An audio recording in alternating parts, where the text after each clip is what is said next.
नमस्कार प्रेक्षकांनो, ठरलं तर मग मालिकेच्या आजच्या भागामध्ये आपण पाहणार आहोत की मधुभाऊ आता सगळी ओळख पटवून चाललेले असतात आणि सायलीला तिची खरी ओळख देणार असतात. म्हणजेच ते सांगणार असतात की तुझे आई बाबा कोण आहेत. पण तेवढ्यातच नागराजने खूप मोठा घात केलेला असतो. नागराजने मधुभाऊंच्या पाठीत सुरा खुपसल्यामुळे मधुभाऊ जे असतात ते आता तिथेच पडणार. तितक्यातच तिथे अद्वैत आलेला असतो आणि अद्वैतला सुद्धा मधुभाऊ तेच सांगतात की सायलीचे आई बाबा जिवंत आहेत. अद्वैतला ही गोष्ट कळल्यानंतर अद्वैत आधीच खूप घाबरलेला असतो. अद्वैत आता बाहेर येतो आणि अद्वैत अर्जुनला हाक मारत असतो. अर्जुन तिथे आल्यानंतर अद्वैतला अर्जुन विचारतो की काय झालं आहे अर्जुन, सांग ना. तर अद्वैत खूप जास्त घाबरलेला असल्यामुळे त्याच्या तोंडातनं शब्द फुटत नसतात. तो फक्त आता अर्जुनला इतकंच सांगतो की सायलीचे आई बाबा जिवंत आहेत. हे जेव्हा आता अर्जुनला समजतं तेव्हा अर्जुनला सुद्धा धक्का बसतो. एकीकडे सायली जी आहे ती हंडी फोडत असते आणि सायली हंडी फोडत असते, त्यामुळे सगळ्यांनाच खूप जास्त आनंद झालेला असतो. सुभेदार कुटुंब त्यासोबत चांदेकर कुटुंब हे सगळेजण तिथे असतात. आणि जेव्हा सायली बघते अद्वैतच्या अंगाला सगळं रक्त लागलेलं आहे, त्यामुळे आता अद्वैतच्या अंगाला रक्त लागलेलं असलेलं बघून सायली त्यासोबत कला सगळीच जण धावत येतात आणि विचारतात की काय झालं आहे. त्याच वेळेला आता फक्त अद्वैत आतमध्ये बोट दाखवतो आणि आतमध्ये त्याने बोट दाखवल्यामुळे सगळीच जण आता आतमध्ये जायला निघतात. तर तिथे मधुभाऊ जे आहेत ते आता कोसळलेले असतात. मधुभाऊ जेव्हा कोसळलेले असतात ना, तेव्हा मात्र सायली रडून रडून मधुभाऊंना उठवायला प्रयत्न करत असते, पण मधुभाऊ कोणतीही आता खून करत नसतात. मधुभाऊ आता बेशुद्ध पडलेले असतात. त्यामुळे आता सायली आणि अर्जुन खूप जास्त घाबरतात. तर दुसरीकडे आता हॉस्पिटलमध्ये पटापट त्यांना घेऊन आणलं जातं, कारण हॉस्पिटलमध्ये सुद्धा तितकंच गरजेचं होतं आणि त्यामुळे फास्ट त्याने आता रिकव्हरी करायला सुरुवात केलेली असते. सायली मात्र खूप जास्त रडत असते, कारण सायलीला होणारा त्रास हा भयंकर असतो. सायलीला कळून चुकलेलं असतं की या सगळ्याच्या मागे नक्कीच कोणीतरी आहे आणि हे सगळं काही मुद्दामून महिपतने केलेलं आहे हे सुद्धा सायलीला कळत असतं. दुसरीकडे आता मधुभाऊंना आतमध्ये घेतलं जातं आणि मधुभाऊंवर डायरेक्ट ट्रीटमेंटला सुरुवात होते. सायली मात्र आता खूप जास्त रडत असते. तर अर्जुन तिला सांगत असतो की त्रास करून घेऊ नकोस, पण सायली म्हणते की मी का नको त्रास करून घेऊ, तुम्हाला तर चांगलंच माहिती आहे ना. आता कुठे माझ्या वडिलांच्या आयुष्यात आनंदाचे क्षण येत होते आणि ते आनंदाचे क्षणसुद्धा त्यांच्याकडनं हिरावले गेलेले आहेत. म्हटल्यावर काय करू मी, ते तरी सांगा ना. असं बोलून ती खूप जास्त रडत असते. तर दुसरीकडे मात्र आता सायली म्हणत असते की हे सगळं ना त्या महिपतनेच केलेलं आहे, योग्य ती संधी साधली आणि त्यानं हे सगळं केलेलं आहे, असं देखील आता सायली जी आहे ती म्हणत असते. तर इकडे प्रताप आणि त्याचसोबत अर्जुन दोघंही जण सायलीला शांत करायचा प्रयत्न करत असतात. तर अर्जुन म्हणतो की मला माहिती आहे हे सगळं प्रतापनेच केलेलं आहे, हे त्याचंच कारस्थान आहे, पण आता तरी आपण काही सिद्ध करू शकत नाही, असं देखील अर्जुननं म्हटलेलं असतं. तर दुसरीकडे मात्र आता सायलीचं रडणं काही थांबत नसतं. तर इथे असणारे प्रतापसुद्धा सायलीला समजावत असतात आणि सायलीला म्हणत असतात की नको विचार करू त्या सगळ्या गोष्टींचा, आम्हाला माहिती आहे जे काही झालं आहे ते महिपतने केले, पण आता आपल्याला मधुभाऊ बरे होणं गरजेचं आहे आणि मधुभाऊंवर योग्य ते उपचार होणं सुद्धा गरजेचं आहे, असं देखील सायलीला समजावलं जातं. सायली म्हणत असते की हो, मी सुद्धा त्या क्षणाची वाट बघते की कधी एकदा मधुभाऊ बरे होत आहेत, असं देखील आता सायलीसुद्धा म्हणत असते. तर दुसरीकडे सायली रडत असते, म्हणूनच तिला प्रताप शांत करत असतात आणि म्हणतात की आता ही वेळ रडण्याची नाही आहे, मधुभाऊ लवकरात लवकर बरे होतील, आपण देवाकडे प्रार्थना करूया. दुसरीकडे आता पाहायला मिळतं बायकोचा बैल असलेला अश्विन आता चक्क प्रियाला भेटायला गेलेला असतो आणि प्रियाला म्हणत असतो की घरातल्यांना ना खरंच काहीच नाही वाटत आहे, म्हणजे तू घरात नाही आहे ना, पण त्यांना काहीच फरक पडत नाही आहे, म्हणजे घरात काही सण काय होत आहेत, पूजा वगैरे काय होते, सगळं काही एकदम धूमधडाक्यात सुरू आहे. घरात नेमकं काय सुरू आहे म्हणजे तू कशाबद्दल बोलतोयस. तर प्रियाला आता अश्विन सांगू लागतो की घरात गोकुळाष्टमीची पूजा आहे, सगळीजणं एकत्र आले आहेत, पण तुझ्याबद्दल लोकांना घरात काहीच वाटत नाही. त्यावर प्रिया आता अश्विनला अजूनच भडकावत म्हणत असते की तुझ्या घरच्यांना कधीच मी पसंत नव्हती, मान्य नव्हती, पण फक्त मला पहिल्यापासून स्वीकारलं ते फक्त आणि फक्त तू. आता ती अश्विनला एकदमच अशा चण्याच्या झाडावर चढवतात ना तसं अगदी त्याच्याशी बोलत असते आणि अश्विनसुद्धा एकदमच तिच्यावर फिदा होऊन तिला बोलत असतो की तू काळजी करू नको, बाकी कोणी तुझ्या पाठीशी नसलं ना तरी चालेल, पण मी कायम तुझ्या पाठीशी राहीन, असं काहीच तो तिला म्हणत असतो आणि तिला दुःखातून बाहेर काढायचा प्रयत्न करतो. करत असतो. आणि त्याच वेळेला आता जी प्रिया असते तीसुद्धा मुद्दामून खोदून काढायचा प्रयत्न करते की काय काय चाललं आहे घरात. तर अश्विन देखील आता तिला सगळं काही सांगतो की आधी तू नव्हतीस तेव्हा सत्यनारायणची पूजा केली, मंगळवारची पूजा केली आणि त्याचसोबत आता गोकुळाष्टमीला सुद्धा सगळीजण एकत्र आले आहेत, कारण सगळ्यांना मिळून एकत्र हा सण साजरा करायचा आहे. त्याचसोबत तुला माहिती आहे का अजून त्यांनी ह्या लोकांनी काय केलं आहे ते, पूर्ण ट्रस्टला सुद्धा 50 वर्ष झाले, त्याच्यासुद्धा सेलिब्रेशन त्यांचं सुरू आहे. त्यांनी सगळं काही एकदम धूमधडाक्यात करायचं ठरवले, पण त्यामध्ये ती लोक तुला जरा देखील आठवत नाहीत. म्हणजे तू त्यांच्या सगळ्या डोक्यातूनच निघून गेली आहेस. त्यांना आता काहीच फरक पडत नाही की तू असशील काय आणि नशील काय. हे सगळं अश्विन आता प्रियाला सांगत असतो. तर दुसरीकडे मात्र आता प्रताप हे खूप जास्त टेन्शनमध्ये असतात. तर मधुभाऊंवर आता उपचार सुरू असतात. जे काही नर्स आहेत, जे काही डॉक्टर आहेत ते सारखे बाहेर येत असतात. म्हणून सायलीला असं वाटतं की मधुभाऊ बरेच होतील का, मधुभाऊ बरे होतील का, असे विचार तिच्या डोक्यात येत असतात. दुसरीकडे मधुभाऊंवर उपचार सुरू असतात. मधुभाऊंना जिथे चाकू खुपसलेला असतो तिकडनं खूप जास्त ब्लड लॉस झालेलं असतं आणि ती जागा खूप जास्त फाटलेली सुद्धा असते आणि ते सगळं काम करण्याचं जे काही सुरू असतं ते डॉक्टर करत असतात. पण डॉक्टर या सगळ्यामध्ये यशस्वी सुद्धा होत असतात. म्हणजे त्यांनी जी शस्त्रक्रिया आहे ती तर योग्य केलेली असते, पण अजूनही पेशंट जो आहे तो शुद्धीवर आलेला नाही आहे, त्यामुळे अंडर ऑब्झर्वेशन आहे, काही होऊ शकतं असं देखील डॉक्टरांनी सांगितलेलं असतं. आणि त्यामुळेच आता सायली ही खूप जास्त घाबरते. म्हणजे सायलीला असं वाटत असतं की ऑपरेशन झाल्यावर नक्कीच मधुभाऊ शुद्धीवर येतील, पण अजूनही मधुभाऊ शुद्धीवर यायचे चान्सेस कमी होते. म्हणून डॉक्टर जे आहे ते स्पष्टपणे अर्जुन, सायली आणि प्रताप यांना सांगतात आणि तातडीने तिकडनं निघून जातात. तर दुसरीकडे मात्र सायली ही जास्त रडत असते. सायलीला कळून चुकतं की आता मधुभाऊ आपली साथ सोडून जातात की काय, कारण इतके दिवस मधुभाऊ जे होते ते आपल्यासोबत नव्हते, आता कुठे या संकटातून बाहेर आलेत आणि आता हे सगळं काही त्यांच्या आयुष्यात का वाढून ठेवले देवा, का असं करतोयस देवा, असा प्रश्न सायलीला पडलेला असतो. सायली जी आहे ती आता ठरवते की काही झालं तरी मधुभाऊ जे आहेत ते शुद्धीवर यायला हवे आणि त्याचसाठी ती हॉस्पिटलमधून लगेच तिकडनं जाते. तर दुसरीकडे मात्र सायली तिकडनं गेल्यानंतर प्रताप अर्जुनला म्हणतात की अरे बघ ना सायली गेली. तर अर्जुन म्हणतो की मला माहिती आहे ती कुठे जाणार आहे, तिला मोकळं होऊ दे, कारण तिला खूप जास्त त्रास होतो या सगळ्याचा. कारण मधुभाऊंना या अशा अवस्थेत तिने बघितले ना, आधी त्यांना कसं होत होतं आणि आता या अशा अवस्थेत बापरे, म्हणूनच तिला खूप जास्त त्रास होतोय. तर इकडे मात्र आता सायली जी आहे ती देवाकडे जाऊन उभी असते आणि देवाकडे जाऊन ती प्रार्थना करत असते. अर्जुनला माहिती असतं की सायली दुसरीकडे कुठेही जाणार नाही. तर इकडे मात्र आता घरामध्ये चांदेकर कुटुंब, अद्वैत कला, त्याचसोबत तेजस मानसी सगळीच जण आली आहेत. हे सगळं काही अश्विन जो आहे तो प्रियाला सांगतो आणि तो म्हणतो की हे सगळेजण मिळून दहीहंडीचा कार्यक्रम करतात आणि दरवर्षीप्रमाणे सायलीला त्या दहीहंडीचा मानसुद्धा पूर्णाजीने दिलेला आहे. घरात ना तुझ्याबद्दल कोणीही चांगलं बोलत नाही, सगळीजण नेहमीच वाईट बोलत असतात. म्हणजे इतक्या दिवसातच बघ ना ते तुला विसरले सुद्धा, तू नसताना सुद्धा त्यांचे सण साजरे होतात. याचा विचार कर ना की म्हणजे ती लोक काय काय करतायत ते, म्हणजे आपणच या सगळ्यामध्ये मागे राहतोय आणि आपण फक्त त्या गोष्टीचा विचार करतोय, पण ही लोक आपल्याबद्दल कोणताही विचार करत नाही. पण तू काळजी करू नकोस ग प्रिया. पण असं तो म्हणतो की तू आता टेन्शन घेऊच नको, काही झालं तरी तुझी लवकरात लवकर मी सुटका करणार आहे.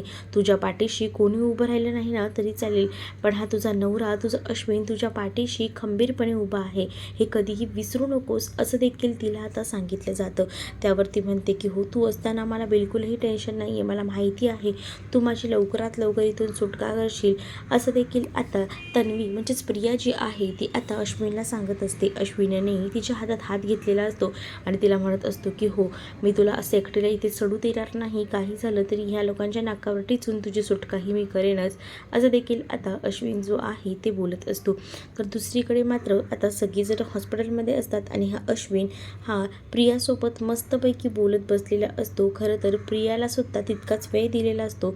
तर इकडे अस्मिता जी आहे ती घडलेली घटना आठवून तिला खूप जास्त त्रास होत असतो. ती विचार करत असते की हे सगळं काही काय होऊन बसलं, म्हणजेच भयंकर असं झालेलं आहे आणि मधुभाऊंना मारलं म्हणजे सायली किती टेन्शनमध्ये असेल याचा विचारसुद्धा आता त्या अस्मिताच्या डोक्यात येत असतो आणि ती म्हणत असते की हे सगळं काही काय होऊन बसलेलं आहे, प्लीज कुठेतरी हे सगळं काही थांबायला हवं होतं, पण हे काय चाललेलं आहे, असं बोलून ती खूप जास्त टेन्शनमध्ये आलेली असते. आणि त्याच वेळेला मात्र आता कल्पना तिला समजावते आणि म्हणत असते की बघ, इतकं टेन्शन घेऊ नकोस, या सगळ्या दिवसांमध्ये तुझ्या जीवाला धोका होऊ शकतो, त्यामुळे शांत हो, सगळ्या गोष्टींचा विचार करू नको, सगळं काही नीट होणार आहे. आता कल्पना अस्मिताला सांगत असते तर अस्मिता म्हणते की आई, मी सगळं कसं काय विसरू, सगळं काही आपल्या डोळ्यासमोर झालेलं आहे, माझीच इतकी बेकार अवस्था आहे, तर सायलीचं काय झालं असेल, मधुभाऊ लवकरात लवकर बरे व्हायला हवेत, बस इतकंच मी देवाकडे मागणं मागते, असं देखील कल्पना म्हणते. तर दुसरीकडे आता कल्पनाच्या फोनवरच फोन आलेला असतो आणि कल्पनाच्या फोनवर तो फोन येतो, तो म्हणजे प्रतिमा म्हणत असते की अगं तिथे काय झालं मला कळलं आहे, पण या सगळ्या प्रसंगात ना बघ ना बिचारा सायलीलाच त्रास होतोय, म्हणजे सायली बिचारी एकटी पडली, पण लोकांना कोणालाच तिच्याबद्दल काही वाटत नाही आहे, म्हणजेच बिचारी सायलीवर आता अशी वेळ आली ना की त्याच्यासोबत कोणीतरी असायला हवं होतं, पण तिच्यासोबत आता कोणीच नाही, थांब मी लगेचच तिथे येते. पण त्यावेळेला आता कल्पना जी आहे ती म्हणत असते की कशाला राहू तिला, नको येऊस, तुला त्रास करून घेऊ नकोस.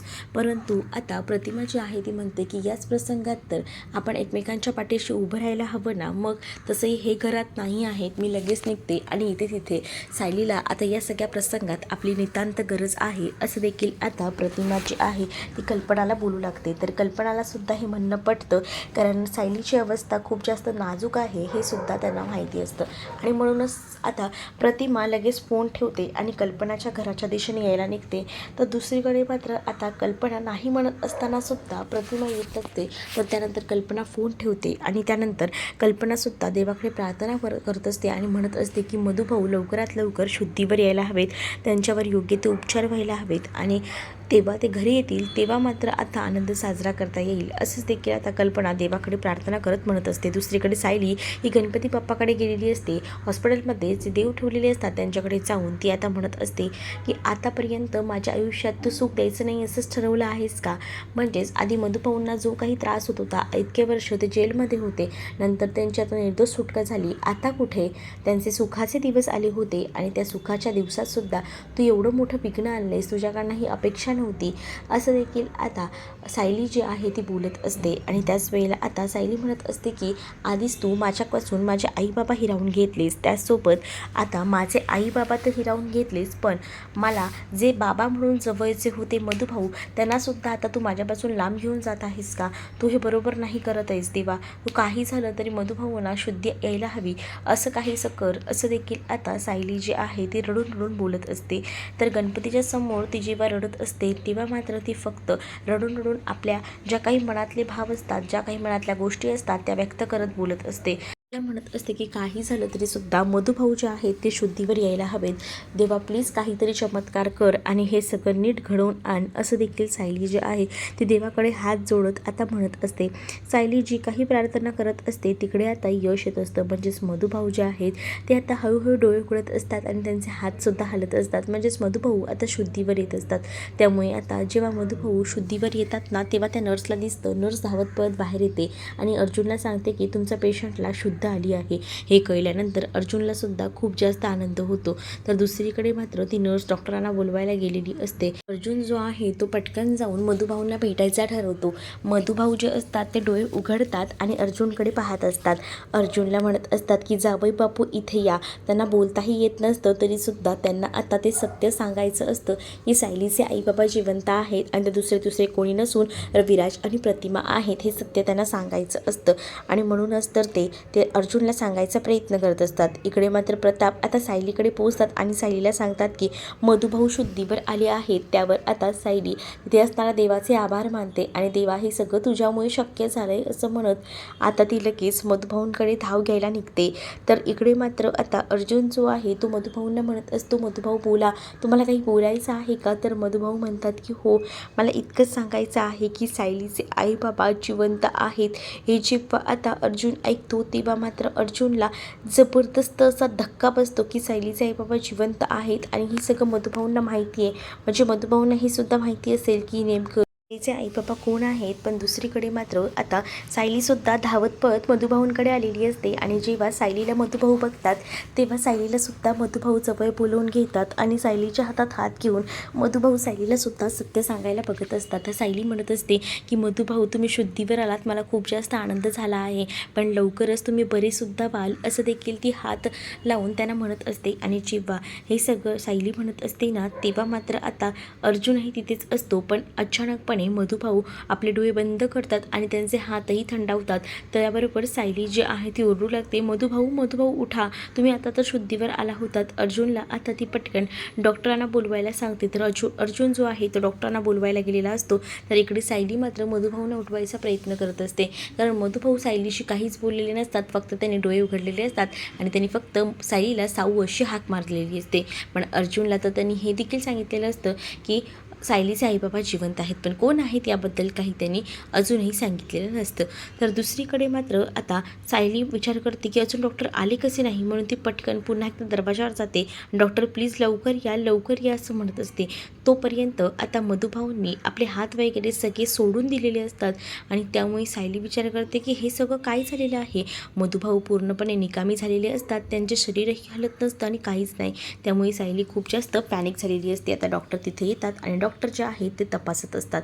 मधुभाऊंना डॉक्टर तपासत असताना सायली खूप जास्त पॅनिक झालेली असते.